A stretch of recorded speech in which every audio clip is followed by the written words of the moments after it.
자, 오늘 큰 제목 똑같죠, 지난번이랑. 네. 예술인이 본 경쟁. 경쟁은 왜 아름다운가? 경쟁에 대해서 경제학자들이 지난번에 책을 안 했는데 별 히트가 안 쳤어요. 그래서 다시 예술인들이 경쟁을 다시 한번 재포장해서 쓰게 되면 뭔가 잘 전달될 수 있지 않나 하는 그런 생각에 시리즈 시작했습니다. 오늘은 두 번째입니다. 2차입니다. 자, 그럼 지난번에 세 분 발표하고 오늘 또 세 분 원고를 내주셨는데 한 분은 뭐 해외에 나가 있어가지고 원고를 보내왔습니다. 해가지고 오늘 여기 토론 내용은 동영상을 통해서 내일 모레쯤 되면 올라오기 때문에 아마 일본에서 아마 이 코멘트 보고 자기는 이 글 수정할 겁니다. 그래서 발표하는 그런 자리입니다. 그 토론은 뭐 지난번처럼 1차 경쟁 그 책에서 별로 재미 못 본 저자들 중에서 두 분을 글로서는 재미 못 봤으니까 토론을 좀 이렇게 확실하게 좀 해줘가지고 우리 예술가로 하여금 우리의 이야기를 다시 좀 해줄 수 있도록 다시 한번 좀 이렇게 좋은 인풋 주기 바랍니다. 자. 이름은 들어보신 분이 있을 거예요. 남기남 감독이라고 너무 유명한 사람입니다. 상류 영화, 졸속 영화, 쓰레기 영화의 거의 대부 같은 사람이었는데 영화 한 편을 3일에 찍은 적이 있어요. 그리고 10일 동안에 영화 2편을 찍는데 그것도 다 5일씩 나눈 것도 아니라 왔다 갔다 하면서 만들고 지금 엄밀히 말해서 주요 커리어는 한 20년 정도라고 볼 수 있는데 여기 기사에서는 한 130편 찍었다고 하는데 사실 영화계 내부에서 200편 넘게 찍었다고 해요. 250편 정도 찍은 것 같다고. 그러니까 1년에 한 10편에서 20편 정도 찍은 거죠. 그러니까 그게 제대로 된 영화가 아니었죠, 당연히. 저도 몇 개 봤었는데 그냥 엔진화도 그냥 넘어갑니다. 아까우니까, 필름. 세미나 비싸네. 네. 이게 어디 로케를 갔는데 로케를 가가지고 이미 사진을 다 찍었는데 전혀 다른 걸 찍고 있는 거예요. 뭔가 봤더니 아직 안 만든 영화 아무렇게나 그냥 만들어가지고 필름을 안 남기고 간다고 해서 남기남이라고 한 적도 있었어요. 그러니까 이런 좀 쓰레기 감독이었는데 이런 감독이 필요했던 때가 있습니다. 이게 1972년에 데뷔한 사람인데 대략 70년대 초반에서 80년대 중반 정도까지는 굉장히 필요했어요. 그러다가 그 이후에 이제 몰락을 겪었는데 이 몰락의 과정이 바로 그 반경쟁적인 어떤 분위기에서 경쟁적인 분위기로 바뀌어가면서 이 사람이 몰락이 시작됩니다. 이 사람이 몰락되는 과정은 졸속 영화가 몰락되는 과정이고 그만큼 좀 양질의 영화가 나오게 하는 과정이라고 볼 수 있습니다. 일단 남기남 정성시대 좀 얘기해 보겠습니다. 80년대죠. 72년부터 80년대 중반 정도까지인데 이 사람이 이렇게까지 어마어마하게 활동했던 이 사람 영화 무협 영화도 찍고 코미디 영화도 찍고 액션 영화도 찍고 공포 영화도 찍고 안 찍은 게 없어요. 에로 영화도 찍고 장르도 없어요. 그러면 이 사람이 이렇게 승승장구 졸속 영화들을 꾸준히 찍어낼 수 있었던 이유는 뭐였냐? 근본적으로 스크린쿼터였습니다. 스크린쿼터 67년부터 시작됐는데 이게 당연히 영국에서 이미 1920년대 스크린쿼터를 시작했을 때 나온 결과가 있습니다. 스크린쿼터 며칠까지 딱 의무적으로 상영해라 라고 해버리면은 틀 영화가 없는 거예요. 근데 같은 영화를 오래 트는 것보다는 그래도 새 영화가 나오면 사람들이 좀 더 보긴 보니까 그러니까 차라리 극장주들이 돈을 조금씩 모아가지고 졸속으로 그냥 해버리자. 이 일수를 맞춰야 되니까 일수를 맞추지 않으면 그 허가를 안 내주게 돼 있었으니까 이러다 보니까 당연히 이런 졸속 영화들 이렇게 저예산으로 빨리빨리 만드는 이런 쓰레기 같은 영화들이 넘쳐나게 됩니다. 이거를 이제 쿼터 퀴키라고 불렀는데 빨리 만든다고 해서 너무 이제 폐해가 심한 게 이게 1930년대 정도 넘어가면은 그다음부터는 영국 관객도 영국 영화에 신뢰를 못하게 되는 거예요. 쓰레기만 나오고 있으니까 쓰레기가 훨씬 더 양이 많으니까 그러니까 자연히 시장이 죽어버려가지고 영국 영화 산업이 거의 망하려고 하니까 시행하고 한 11년 만에 실질적으로 그냥 사면화 됩니다. 근데 영국이라는 나라가 또 기똥찬 나라서 이거 실제로 없애는 데는 85년까지 가야 되는데 뭐 하나 만들면 없애는 거에 되게 주저하니까 실제로 사멸된 거는 11년 만에 거의 이제 안 하기로 한 거였죠. 한국에서도 67년부터 시행에 들어가가지고서 한번 뭐 좁혔다가 다시 유신 이후에 다시 올리고 뭐 그런 좀 과정이 있습니다. 상영 일수를. 당연히 졸속영화 나왔죠. 졸속영화 나왔는데 우리나라 같은 경우에는 극장주들이 모여가지고 그거 할 필요도 없었습니다. 영화 새로 만들어야 되기만 했던 게 여기에 외화 수입권이란 걸 줬습니다. 이건 1958년부터 나온 정책이었는데 한국 영화를 몇 편 이상 만든 제작사한테 외화를 몇 편 수입할 권리를 주겠다는 거예요. 나머지는 수입도 못했습니다. 그러다 보니까 편수를 채워야죠. 한 편이라도 더 만들어서. 그러니까 싸게 빨리 찍어가지고서 외화를 하나로 더 들여와야죠. 더구나 70년대 이제 헐리우드 영화가 한국을 실질적으로 잠식하고 있었을 때인데 뭐 007 시리즈라든가 뭐 슈퍼맨 뭐 이런 영화도 다 나오고 킹콩 한창 인기 있을 때라서 사람들이 외화 한 편 더 수입하려고 적게 들어가서 만들었습니다. 그런 영화들이 계속해서 나오던 시기였으니까 남기남 같은 사람이 필요했던 겁니다. 3일 만에 영화 찍어주는 얼마나 편해요.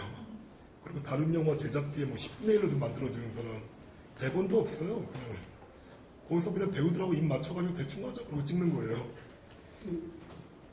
이런 영화들이 계속해서 70년대를 주름잡다 보니까 남기남이 좀 주요 인물이어서 그렇지 그런 감독들 꽤 있었습니다. 그런 졸속영화 전문 감독들 한마디로 빨리 끝내주는 애들. 이런 사람들이 많아져가지고 어떻게 되냐면 점점 관객수가 떨어집니다. 60년대 후반이 절정기였고 그 다음 또 70년대 들어서 계속 떨어집니다. 계속 떨어지는 시기가 바로 남기남이 영화를 가장 많이 만들었던 시기입니다. 가장 잘 나갔던 시기. 근데 이 사람이 이제 끝나는 시기는 사실 짧았습니다. 85년이면 일단 1차적으로 끝납니다. 이때 뭐냐? 외화 수입 자유가 됩니다. 드디어 이제 그 몇 편 만들어야지 수입권을 주겠다 일단 바보 같은 짓을 안 하게 되니까 그 다음부터 이 사람들이 별로 영화를 졸속으로 찍어야 되는데 이유를 잘 모르겠는 거예요. 차라리 그 돈을 모아가지고 헐리우드 영화에 대항할 만한 걸 하나 만들지 졸속 영화 10편 만들어봤자 별 소용이 없거든요.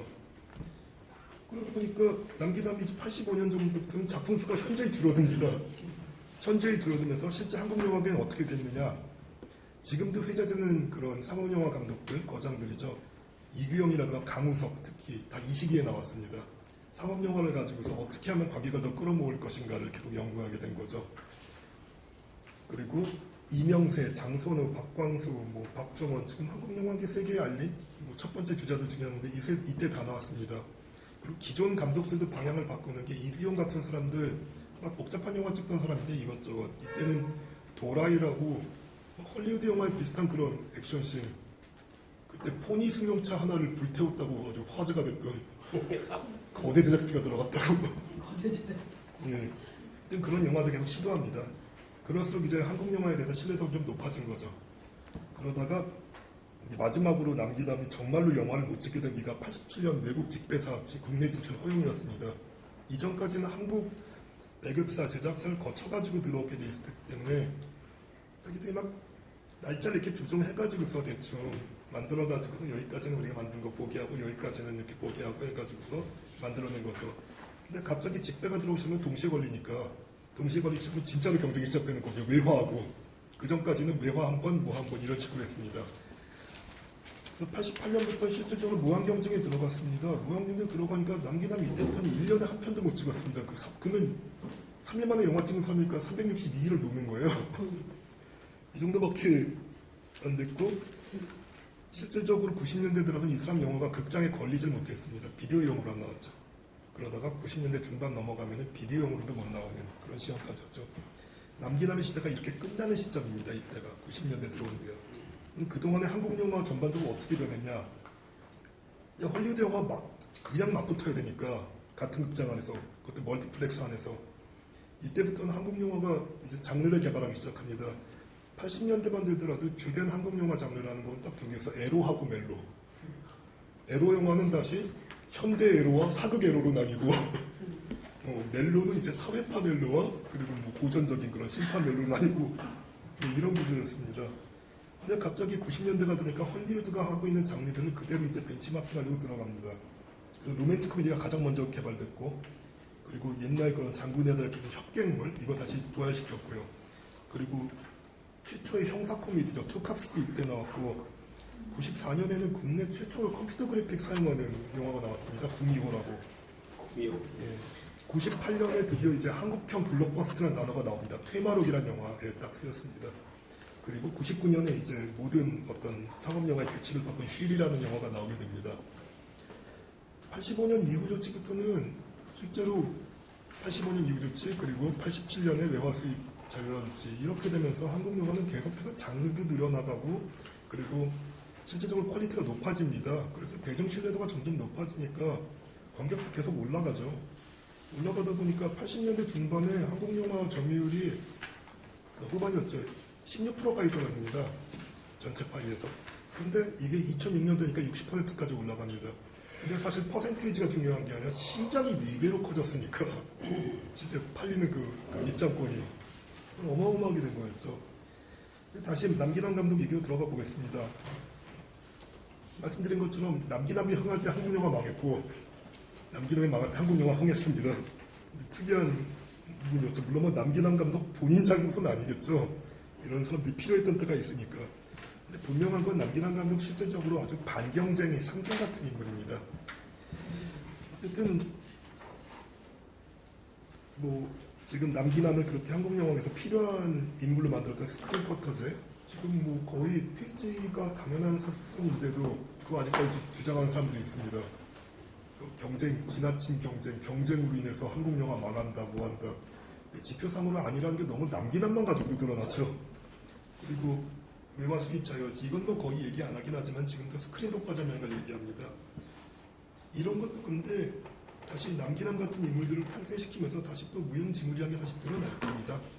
물론 그런 전성시대가 돌아오길 바라는 사람도 있을 겁니다. 그런데 그런 때에는 정말로 한국 영화가 거의 망해갈 시점이라고 이미 결론이 나왔습니다. 예, 이걸 마치겠습니다. 예. 예. 아유. 본 토론에 앞서 두 가지 먼저 여담으로 말씀드리면 이금미 작가님의 그 즐김이 이긴다라는 실감나는 분이 딱 생각나는 사람이 있죠. 오래 살면 이기는 분. 송혜로 선생하고 뭐 조한강인가요? 그런 김정근과 그 양반도 소실적에는 크게 별로 인기가 없었다고 합니다. 그래서 들어가지 끝까지 오래 사시니까 굉장히 인기를 나중에는 끌고 돌아가신 걸로 알고 있고요. 또 한 분 굉장히 여전히 지금도 일요일날 12시에 나오시죠. 네. 이분도 젊었을 때는 별로 인기가 별로 없었죠. 그런데 80 넘어가니까 지금 인기 전성기를 구가하고 있는 오래 살면 지금 딱 끝까지 그런 걸 당했었고. 또 하나 좀 흥미로웠던 거는 이제 스크린 쿼터 축소 반대 시위를 하는 사람들 중에서 영화 배우들이 이제 그때 데모를 했는데 이게 갑자기 헐리우드에 진출하는 사람들이 나와가지고 그 앞에 서서 데모하는 걸 보고 도대체 저 사람들은 뭘 반대하자고 저기 서 있는 건가.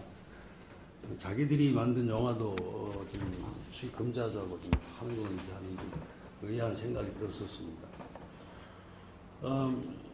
경쟁 본론 토론을 하겠습니다. 사람들이 이제 경쟁을 싫어하고 아마도 경쟁을 좋아하는 사람은 하나도 없는 걸로 알고 있는데 이유는 간단합니다. 우리 인간이 경쟁을 좋아하지 않게 생겨 먹었습니다. 그러니까 인류 역사를 간략히 본다면은 수십만 년 동안을 경쟁 없이 살고 협동, 단결, 공동체 이런 속에서 살아왔죠. 그것은 우리가 수십만 년이라는 긴 세월 동안에 어떤 혈연 공동체 속에서 10가구, 20가구 또는 100가구 같은 이런 시족사회 같은 공동체 내에서 공동으로 작업하고 공동으로 사냥 나가고 공동으로 채집하던 이런 DNA가 여전히 우리 몸속에 이제 남아 있는 거고요. 그러다 보니까 지금 와서 몸에 체화됐다 그럴까요? 체화된 것은 공동체와 협동과 단결입니다. 그리고 우리가 지금 현재 이 문명사회에서 겪고 있는 어떤 시장이나 경쟁 이런 것들은 역사상으로 볼 때는 가장 최근에 나타난 현상이기 때문에 그거는 우리 몸에 전혀 체화되어 있지 않은 상황입니다. 그게 이제 낯설고 차갑고 무섭고 뭐 이런 거죠. 그러다 보니까 이제 인간들이 21세기 현대 문명사회에 살고 있음에도 불구하고 여전히 원시 공동체 시대에 그 원시인의 마음을 갖고 있는 겁니다. 물론 몸도 마찬가지입니다. 몸도 마찬가지니까 그것이 이제 뭐랄까 당뇨병이나 이런 그 여러 가지 성인병의 원인으로 되고 있는 거지만 그러다 보니까 여러 정치인들이랄까요 아니면 여러 또 좌파 학자들이 경쟁이나 시장 뭐 이런 것들 굉장히 좀 차가운 것으로 느끼게 만들고 오히려 더 강조를 하고 거기에 이제 여러 가지 수식어를 붙이죠. 뭐 인간의 얼굴을 한 뭐 자본주의니 뭐 어떤 경쟁이냐 아니면 어떤 시장이니 이런 식의 수식을 붙이는데 한 가지 우리가 이제 염려해 볼 것은 하이에크도 말씀하셨습니다만 경쟁이 만약에 없다면 현재 한 60억 인구 중에서 뭐 절반 또는 상당수의 인류는 존재하지 못할 것이다. 소위 말해서 굶어 죽을 것이다라는 이야기를 했습니다. 경쟁이 왜 그런 거냐? 경쟁이 왜 이렇게 중요하냐라고 하면 경쟁은 누가 잘하느냐, 아니면 어떤 길이 올바른 길인가, 또는 어떤 방법이 좀 효율적인 방법인가 하는 것을 가리는 하나의 시스템이랄까요? 그런 겁니다. 결국은 자원이 이제 굉장히 시소해지면서 경쟁이 생기고 그 시소한 자원을 과연 누가 사용할 것이냐라는 그걸 갖고 경쟁을 하게 되는데 그 경쟁의 결과는 무엇이냐면 그 자원을 좀 더 효율적으로, 좀 더 가치 있게 사용할 수 있는 사람에게로 자원 배분이 이루어지도록 하는 것이 바로 경쟁의 역할이다라는 거죠. 즉, 근데 과연 누가 잘할 수 있느냐라는 것은 결국은 경쟁을 통해서밖에 확인할 방법이 없다라는 거죠. 근데 이런 정보를 주는 것이 과연 경쟁의 하나의 역할이고, 예를 들어서 우리가 7살, 8살 돼서 초등학교에 갓 입학했을 경우에 그 친구가 과연 졸업할 때 어떤 성적을 거둘 것이냐, 아니면 대학교에 처음 입학했을 때 과연 누가 최고 성적을 받는 졸업생이 될 것이냐라는 것은 사전에 전혀 알 수가 없다는 거죠. 전혀 알 수가 없고, 그거는 경쟁을 해봐야만 알 수 있다라는 겁니다. 그래서 경쟁이라는 것이 과연 공부와 관련해서 이야기를 한다면 어떻게 공부하는 것이, 또는 시간 조절을 어떻게 하는 것이, 뭐 이런 것들이 어떤 학생이 보여주는 그 선례가, 그리고 어떤 학습 방법이 과연 효율적인지라는 것을 보여준다라는 거죠. 근데 경쟁이 이제 승자와 패자를 가려놓기만 하느냐라면 그렇지는 않다는 겁니다. 좀 전에도 말씀드렸듯이 훌륭하게 인생을 산 사람 또는 성공한 사람들, 경쟁에서 승리한 사람들의 선례를 보면서 그 다음 사람들은 따라가게 되고 그 사람들부터 배우게 되고 그 사람들 노하우를 전수받게 되고, 근데 그러면서 사회 전체적인 생산성이 같이 올라간다는 거죠. 제가 볼 때는 바로 경쟁의 아름다움이라고 얘기하는 바로 이 부분이 아닌가라는 겁니다. 그러니까 승자 패자를 가르는 그걸로 끝나는 것이 아니고 패자가 다시 또 승자가 될 수 있는 것, 아니면은 최소한 패자지만은 승자가 했던 것들을 따라 해가면서 사회 전체적인 생산성이 올라가고 사회 전체의 부가 올라가고 하는 그런 것들이 과연 경쟁의 아름다운 부분이 아니냐. 우리 권 박사님, 예. 우리 이분들이 경쟁을 모르는 분이기 때문에 우리 일반적인 얘기 말고 이분들이 리바이즈 하는데 이 도움될 수 있는 직접적인 코멘트 좀 주세요. 그거는 뒤에.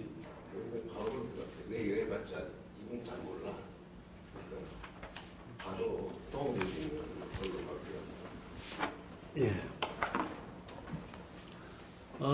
영화 이야기하고 만화 이야기가 있고 또 이문 작가님의 그 경쟁 일종의 어떻게 보면 그 성공학 같은 이야기도 있습니다만, 그거는 경쟁이 배제되었을 때 나타나는 어떤 부작용의 어디 총결산 같습니다.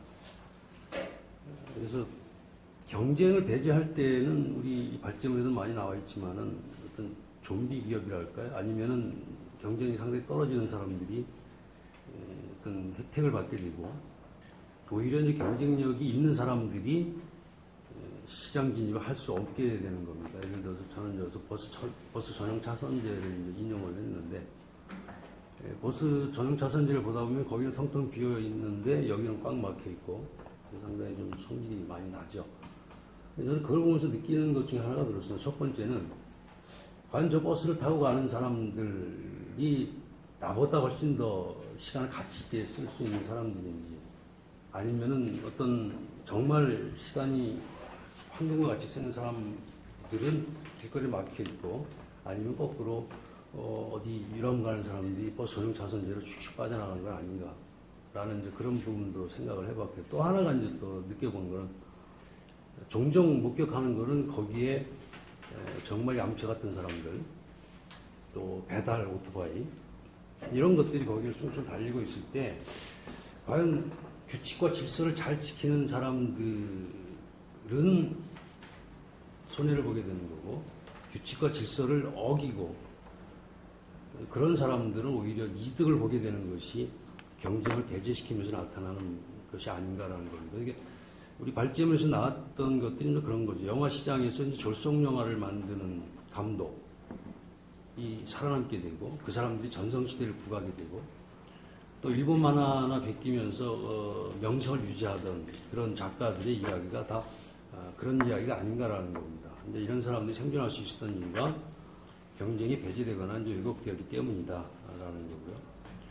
그러나 경쟁이 도입하면은 이런 사람들이 곧바로 이제 몰락을 하게 되는 거, 영화 시장에서도 그렇고 이제 만화 시장에서도 그런 현상들이 바로 나타나는데, 이들의 몰락은 그게 과연 몰락으로 끝나는 거냐면 그것이 아니고 자원의 효율적인 재분배다라는 겁니다. 그러니까 없어짐으로써 새로운 것이 생기는 것이지, 과거의 것이 그대로 유지되면 새로운 것이 생기기는 어렵다라는 건데, 경쟁력 없는 기업 또는 사회가 요구하지 않는, 필요로 하지 않는 그런 부분에서의 자원이, 거기서 이제 몰락을 하면서 거기에 고여있던 자원이 새로운 기업 또는 우리 사회에서 필요로 하는 것으로 자원이 재분배된다라는 것, 효율적인 자원 재분배가 결국은 우리 사회 발전을 이끄는 원동력이 된다라는 거고요. 영화 시장과 만화 시장에서의 어떤 몰락, 그리고 새로운 어떤 발전 같은 것들은 그 한 실례가 아닌가라는 겁니다.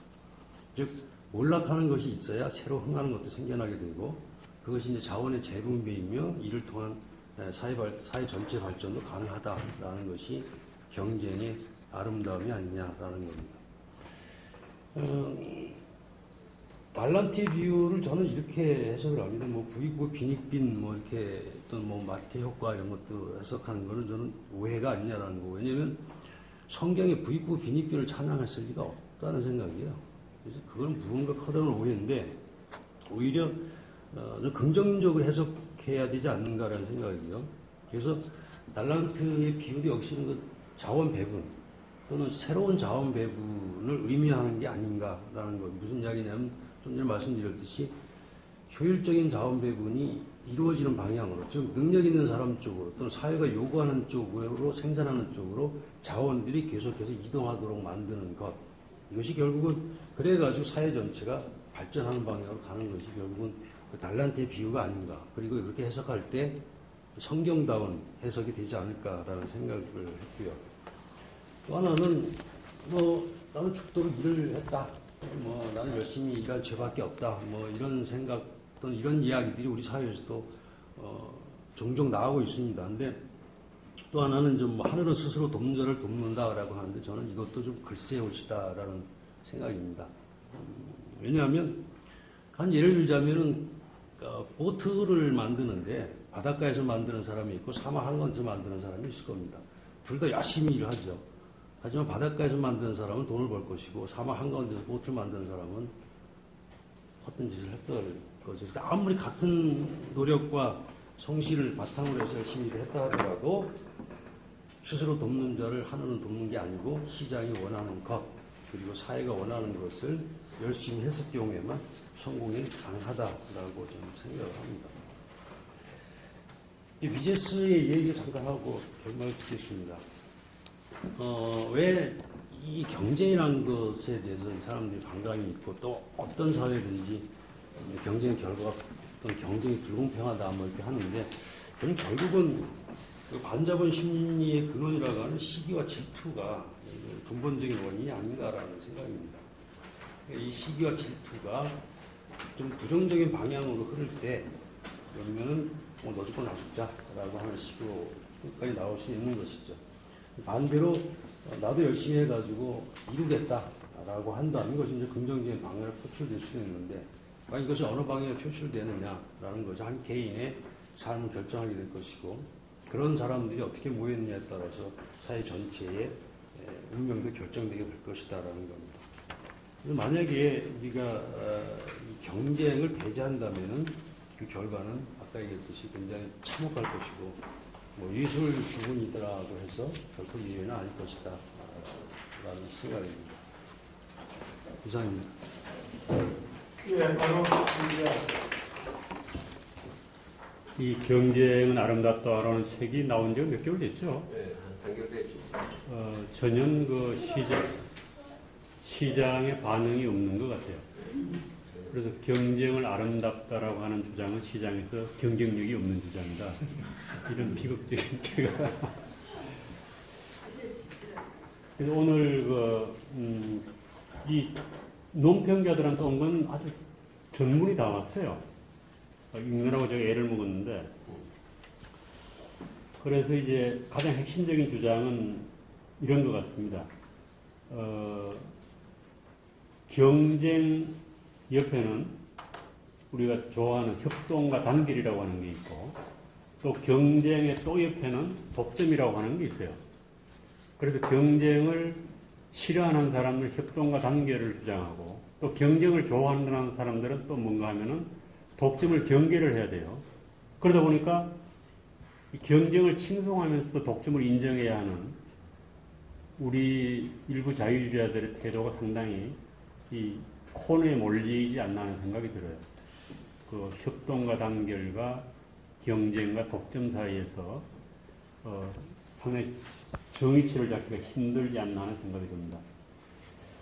그래서 오늘 저는 세 분 발표에 대해 전반적으로 이제 조금 하고 싶은 말은 경쟁이라든지 독점, 공정 경쟁과 불공정 경쟁 이런 것들이 경쟁자의 관점이 아니고 소비자의 선택과 편익이라고 하는 관점에서 좀 볼 필요가 있다는 겁니다. 우리는 자꾸 이제 모든 사람이 경쟁의 주체가 돼서 경쟁을 한다고 생각을 하는데 실질적으로 대부분의 사람은 소비자일 뿐이죠. 그래서 경쟁의 수혜를 받는 사람들의 관점에서 봐야지 경쟁이 치열하다. 그래서 경쟁에 참여한 사람들의 패자가 있고 그 패자를 우리가 돌봐야 된다, 동정해야 된다. 이런 생각은 조금 인간관계가 뒤집힌 게 아닌가 하는 생각이 듭니다. 첫 번째 이제 만화는 저는 이렇게 읽었습니다. 이 만화는 경쟁 시장이었어요. 원래부터가. 저는 그렇게 읽었는데 그 이유가 뭘까라고 하는 생각을 해봤어요. 그러니까 정부에서 만화를 별 볼 일 없는 걸로 봐가지고 아예 관심 받겠던 게 아닌가. 그래서 왕성한 만화의 경쟁 시장이 형성됐던 게 아닌가 하는 생각이 드는데 윤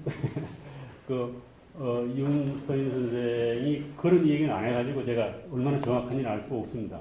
실제로 만화 시장에서도 정부의 간섭이 있었는지 없었는지는 알 수가 없는데 그 발제문으로 보면 아주 경쟁이 왕성했어요. 그래서 정부가 아예 관심이 없어서 그렇다 영화하고 비교해서 이건 아예 그냥 무시한 분야여가지고 오히려 경쟁이 왕성하게 됐다. 저는 그런 생각이 들었는데 여기 사실하고 일치하는지는 모르겠습니다.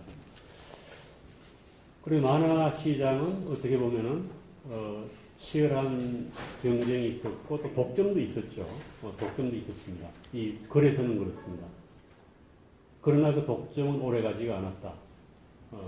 금방 계속 역동적이어가지고 세 개가 과점을 하다가 하나가 독점을 하다가 또 일본 만화가 몰려서 다 몰락을 했다가 하여튼 또 웹툰이 나오니까 다 또 몰락을 해버리고 그래서 결국은 경쟁이 왕성하게 일어난 만화 시장에서는 독점은 없었고 또 어떤 관점에서 본다고 하면은 만화의 생산자들은 부침을 거듭했지만은 만화를 보는 사람은 끊임없이 즐겼다는 겁니다. 소비자의 관점에서는.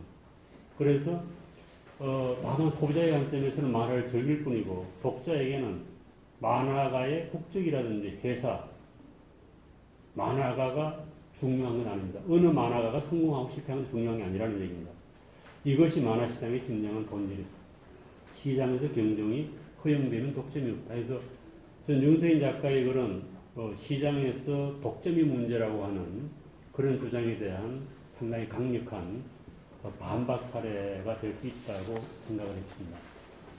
그 다음에 정부 개입의 폐해와 한국 영화 산업의 정성이라고 하는 이 글도 상당히 재밌게 읽었는데, 이거는 그런 것 같아요. 정부가 개입했을 때에 어떤 현상이 일어나는가. 결국은 질에 저하하고 그것을 즐길 수 있는 영화 관람자들의 어디 보면 선호가 피해를 보는 거다라고 하는 것을 잘 보여준다, 이 글은. 그래서 남기나 몰락과 한국 영화 발전의 쌍곡선이라고 하는 이거는 어떻게 보면 정부의 독점이 초래한 사회적인 편익의 감소, 소비자들의 편익의 감소를 잘 보여주고, 오히려 정부가 특정 집단의 이익을 보호하기 위해서 어떤 규제를 하지 않고 그것을 폐기할 때에 왕성한 경쟁이 일어나가지고 모든 사람들이 혜택을 보고 영화 관계하는 사람들이 혜택을 본다. 이런 생각을 해볼 수 있을 것 같습니다. 그래서 결국은 정부 개입으로 이익을 본 몇 사람만을 보호할 뿐, 그 밖에 모든 사람에게는 피해를 준다. 그 밖에 모든 사람이라고 하는 말 속에는 영화 관계자들도 포함이 됩니다. 그래서 경쟁이 없는 곳, 보호 속에 나태함과 아니란 말이 있는 시장에서는 본래 이런 식의 부작용이 반드시 일어난다. 소비자들이 처음 피해를 입고 곧 돌아서 버린 소비자에 의해 생산자들이 피해를 입는다. 이건 이제 이문호 선생님이 한 얘기입니다. 규제가 없는 시장, 영화 시장에서 어떻게 자기 자신들의 이익을 줄지를 영화인 자신도 알지 못했다. 이건 그 데모한 사람들의 배우, 이런 사람들한테 해당이 될 겁니다. 애국심이라는 허상이 초래하는 해악을 시장의 연금술을 이해할 수 없는 보통 사람들은 알지 못한다. 그래서 대개가 자국 영화 산업의 보호라고 하는 명분으로 이 스크린 코트제 같은 경우인데 실질적으로 그렇지 못하다고 하는 얘기입니다. 그럼에도 불구하고 아직까지도 많은 영화인들은 현재의 독점, 과정 이런 것을 염려하는 사람들이 많습니다. CJ를 주로 공격하는 입장이라고 볼 수 있습니다. 그래서 이게 앞으로 어떻게 될지 좀 더 두고 봐야 된다라고 하는 생각이 듭니다. 그리고 세 번째, 제가 가장 긴 글이었는데, 이거는 제가 어떻게 해야 될지 잘 판단이 안 섰어요. 그래서 이 글이 경쟁에 적합하기 위해서는 좀 재구성이 돼야 되는 건지, 상당히 좀 곤혹스러운 글이었습니다. 그러나 어떻든지 간에 이제 이 글에서 몇 가지 그 중심으로 해서 제가 조금 논평을 해봤는데, 이런 것 같아요. 기본적으로 우리 사회에 시민의식에 문제가 있는 것 같다고 저는 생각이 듭니다. 그런 것에 좀 초점을 맞춰가지고 우리 인생의 어떤 소중함을 인식을 해야지. 결국 우리 지금 세계 인구가 70억 정도가 되는데, 나 하나의 존재는 70억 분의 1에 불과한 겁니다. 그래가지고 무슨 의미 부여가 되겠어요. 그래서 어떻게 본다고 하면 나의 존재를 다른 사람과 비교해서, 아니면 사회적으로 높이 평가하는 가치와 비교해서 내가 성공인가 실패인가를 생각하는 것 자체는 100점 100%입니다. 성공할 수가 없어요. 그런 거. 그리고 순간적으로 보는 사람이 우리가 성공한 사람이라고 보더라도 그 사람은 필연적으로 그 다음 사람에 의해서 밀리게 돼 있는 겁니다. 그러니까 연예인들이 그렇게 자살하고 곤혹스러움에 빠지는 거예요. 그건 기본적으로 인생 철학이 없어 그래요. 그래서 저는 이 부분에 대해서는 좀 근본적인 성찰이 필요하겠다라고 하는 얘기입니다. 아까 말씀드렸듯이 우리 인간은 다 소중한 존재고 그냥 살아남는 것 자체가 기적이고 성공이에요. 어떤 형태로 살아남든지가 생명 자체는 그만큼 소중한 겁니다. 그럼에도 불구하고 계속 우리는 자기보다 나은 사람, 또 사회가 자기보다 낫다고 생각하는 사람들한테 쳐다보고 맨날 열등감을 느끼는 게 아닌가 하는 그런 생각이 듭니다. 그리고 궁극적으로 얘기해서 태양계의 역사가 지금까지 한 40억 년 정도 됩니까? 그리고 인류가 출현한 것이 한 4만 년 정도 돼요. 정확한 통계는 아닙니다만은 지금까지 이 땅에 살다 간 사람들이 200억 정도가 돼요. 200억 정도가 돼요. 그런데 인류 역사에서 역사책에 이름 나온 사람 몇 사람 안 됩니다. 200억 분지 한 몇천 명 될까요? 우리가 인류 역사에서 기억하고 있는 사람들의 이름이. 그리고 현재 남한 인구가 450만이라고 그럽니다만 4,500만이라고 그러는데 100년 뒤 이 중에 역사에 기록될 사람이 몇 사람이나 되겠어요? 10사람도 아마 안 될 겁니다. 그래서 그 기록된 사람을 성공이라고 봐야 됩니까? 그렇게 본다고 하면은 성공이니 실패니 하는 건 합치는 거라는 거예요. 그래서 저는 좀 사람들이 생각을 바꿔야 한다. 이런 생각을 하게 됩니다. 그러니까 그런 관점에서 보면은 불공정 경쟁도 없고 성자 독식도 없다는 겁니다.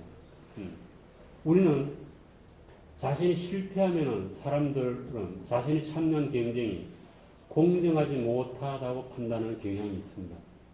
경쟁에 참여하면 0점 아니면 100점이에요. 입사원서를 내서 오퍼를 받거나 못 받거나 0점 아니면 빵점이에요. 빵점 아니면 100점이에요. 중간이 없어요. 그런데 자신이 공정한 경쟁에서 참여 실패했다고 생각하는 사람은 많지 않습니다. 대부분 자기가 실패하면 불공정했다고 생각하고 성공했다고 하면 공정했다고 생각을 해요. 이것도 참 묘한 논리이긴 하죠. 내가 계속 입사원서를 냈다가 실패해서 불공정해서 실패했다가 내가 공정하면 우리 사회 갑자기 성공하면 갑자기 우리 사회 공정으로 바뀐 게 아니죠. 그건 개인의 문제일 뿐이라는 겁니다. 그래서 모든 사람이 이길 수 있는 경쟁은 없어요. 그러면 그거는 더 이상 경쟁이 아닙니다. 이런 의미에서 본다고 하면은 실패한 사람이 존재하는 한 공정한 경쟁은 있을 수가 없기 때문에 저는 공정한 경쟁이 없다는 말은 말이 안 된다. 이렇게 생각을 합니다. 그리고 또 불공정 경쟁을 얘기할 때 많은 사람들이 건투 예를 들어요. 건투에 체급이 있지 않나 이러는데 헤비급이 있고 라이트급이 있죠. 요즘은 건투가 밀려났습니다만은. 그러나 헤비급과 라이트급이 싸운다고 하면 불공정한 게 아니에요. 그건. 다만 불공정하기 때문에 헤비급과 라이트급이 경쟁하지 않는 것이 아니라 재미가 없어서 안 하는 겁니다. 건투의 급수가 있는 것은 공정을 위해서가 아니라 건투 경기의 경쟁력을 위해서 그렇게 하는 거예요. 그래서 자꾸 이 건투 예를 드는데 출발선은 건 똑같습니다. 우리가 100m 달리기, 1000m 달리기 예를 드는데 인생은 달리기 경주가 아니에요. 하나의 목적을 향해서 달리는 게 아닙니다. 모든 사람은 각자의 목적을 향해서 달리는 거예요. 그러니까 공정한 동일한 출발선상에서도 공정한 것도 아니고 모든 사람이 출발선상에 서지도 않아요. 각자 자기만의 출발선상이 있는 겁니다. 그래서 이런 비유에 넘어가는 것은 저는 문제가 있다. 모든 사람의 출발선이 같을 수가 없어요. 인간은 같은 공장에 사는 같은 전자제품이 아닙니다. 같은 출발선상이 없어요. 같은 출발선에 서면은 그건 사람이 아니라 기계입니다. 그래서 사람은 다르기 때문에 존엄하다. 이런 생각을 해볼 수가 있고 다른 사람을 같게 만들려고 하는 것이 공산주의입니다. 공산주의 사회에서 인간은 결국 국가의 소유물이 돼가지고 아무것도 누리지 못한 게 아닌가.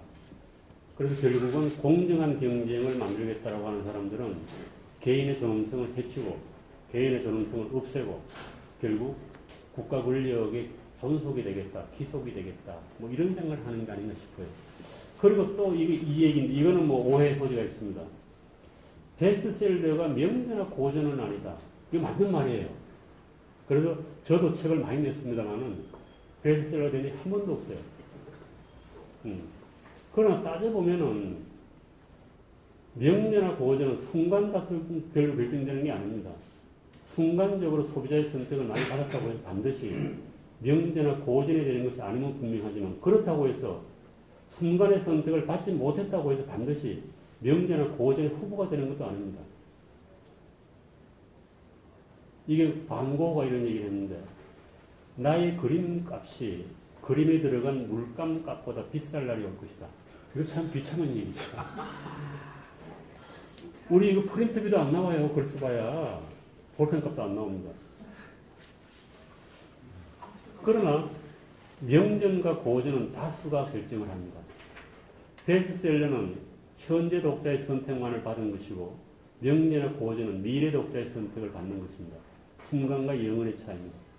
미시적으로 진리가 다수결에서 결정되는 것은 아니지만 거시적으로 진리는 다수결에서 결정됩니다. 현재 지동설을 믿는 사람의 수가 과거 천동설을 믿는 사람의 수보다 많습니다. 아마 미래까지 고려하면 비교가 되지 않을까. 이 얘기는 뭔가 하면은 그게 시장이에요. 그게 시장이에요. 특히 예술계하고 연예계는 성자가 순간순간 바뀝니다. 그리고 순간순간 바뀌는 성자가 되는 것도 확률적으로 엄청나게 낮아요. 그래서 우리 사회가 지금 모든 사람들이 연예인화 되어가는 게 문제입니다. 특히 중고등학교 학생들 장래 희망이 연예인이라고 그러는데 이거 문제예요. 이거 문제입니다. 그래서 그것 좀 비판적으로 하지 않겠는가 하는 생각이 들고. 세 번째로는 이 경쟁에는 경계가 없다. 이거는 뭐 이제 많이 하는 얘기인데, 이 몰입의 즐거움이라고 하는 책을 쓴 칙센트 미하이가 이제 그 책에서는 원래 뭐 영어 제목은 몰입의 즐거움이 아닙니다만, 그래서 이 상당히 재미있는 거라고 저는 봤는데, 사람이 많은 활동을 하지만은 그 활동을 칙센트 미하이는 세 가지로 분류를 했어요. 생산활동, 유지활동, 여가활동. 그래서 사람들은 생산활동을 다 싫어합니다. 공부하거나 근무하는 건데요.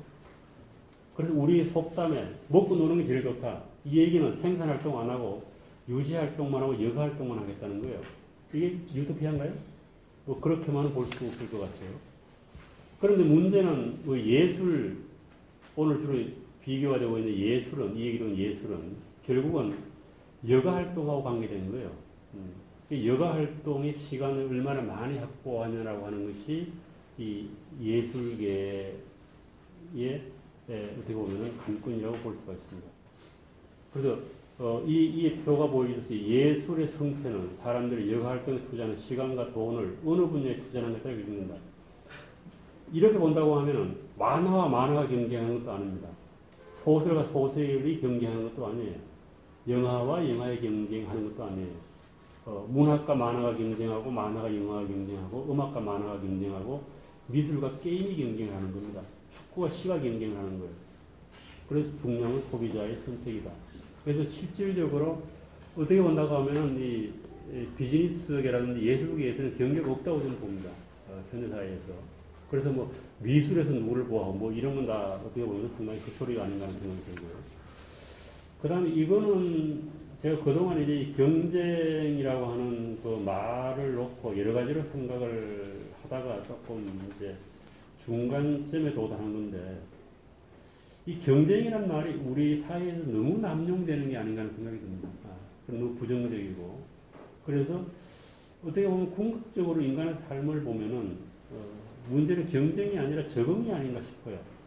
그래서 물론 경쟁이란 말은 다인의 진화론에서 나오는 얘기입니다만, 그러나 진화론의 더 중심적인 용어는 경쟁이 아니라 적응입니다. 경쟁보다 더 중요한 것은 적응이다. 경쟁에서 성자와 패자가 있지만 적응에서는 성자와 패자가 아니라 적응자와 부적응자가 존재합니다. 그리고 적응자와 부적응자는 서로 경쟁하지 않습니다. 적응자, 부적응자는 제로섬이 아니에요. 적응은 인간과 자연, 사회에 공통적으로 적용될 수 있는 문법입니다. 문명의 발전은 경쟁력에 의존하는 것이 아니라 적응 가능성에 의존한다 해서 우리가 경쟁이라고 얘기했던 것을 조금 더 초점을 맞추어서 좀 해석을 해주는 것이 좀 더 그랜드하게 조금 거시적으로 볼 수 있는 게 아닌가 하는. 그래서 경쟁에는 성자와 패자가 있지만은 적응에는 적응자, 부적응자가 있고, 적응자와 부적응자는 성자, 패자하고 달리 제로섬이 아니다. 상충하지 않는다는 거죠. 좀 그런 생각이 들고, 또 예술에 조금 기대했던 것 중에 제가 빠져있는 건데, 지난번에 나왔는지 모르겠어요. 앞부분에서. 그건 이게 팩트인지 아닌지는 모르겠어요. 그러나 우리가 일반적으로 생각하면은 왜 좌파 예술은 시장에서 성공을 하고 우파 예술은 성공하지 못하는가? 거꾸로 얘기하면은 경쟁을 혐오하는 좌파 예술은 시장에서 경쟁력이 있고 경쟁을 칭송하는 우파의 작품들의 경쟁에도 시장에도 경쟁력이 없냐 이거예요. 이것도 일종의 역설이에요.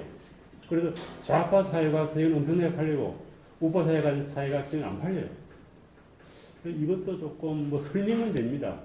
기본적으로 설명은 되는데 조금 더 미시적으로 들여다볼 필요가 있지 않는가 하는 그런 생각이 듭니다. 감사합니다. 예.